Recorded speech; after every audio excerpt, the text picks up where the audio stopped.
উপস্থাপন করার আগে চমৎকার শিল্পী, দেখতে কিন্তু অনেক সুন্দর, কি বলেন তাই না?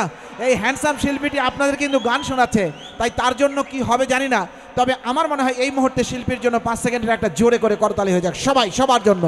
দর্শক মণ্ডলী, আশেপাশে ডানে পাশে যারা বসে রয়েছেন তাদেরকে শুধু একটি কথাই বলতে চাই, একের মধ্যে অনেক থাকলেও আজকে কিন্তু সত্যিকার অর্থে অনেকের চেয়ে বেশি জিনিস কি আছে, অপেক্ষা করতে হবে। আসছে আপনাদের আমাদের সকলের উত্তরবঙ্গের প্রিয় শিল্পী তথা বাংলাদেশের প্রিয় শিল্পী লিমা পাগলি। তাই আপনাদেরকে বলবো অপেক্ষা, অর্থাৎ শেষ ভালো যার সব ভালো তার, এই প্রত্যাশায় আমরা সোনিয়ার গান শুনছিলাম, এখনও সোনিয়ার গান হবে। তবে যারা বাজাচ্ছেন তারা কিন্তু অসাধারণ, যারা বাজালো তারা কি আপনাদের কাছ থেকে কিছু পেতে পারে না? জোরে করে একটা করতালি পেতে পারে না? ওকে দর্শক মণ্ডলী, আমরা জানি এখানে যারা গান করছেন তাদের সম্পর্কে বলার অপেক্ষা রাখে না, যারা বাজাচ্ছেন আমি একসময় হয়তো তাদেরকে আপনাদের সামনে পরিচয় করে দেব।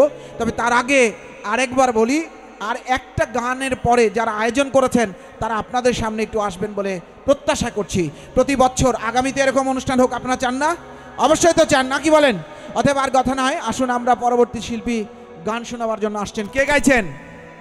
হ্যান্ডসাম সুন্দরী একটা মানুষ, ওয়ান অ্যান্ড অনলি সোনিয়া। উপভোগ করুন সোনিয়ার গান।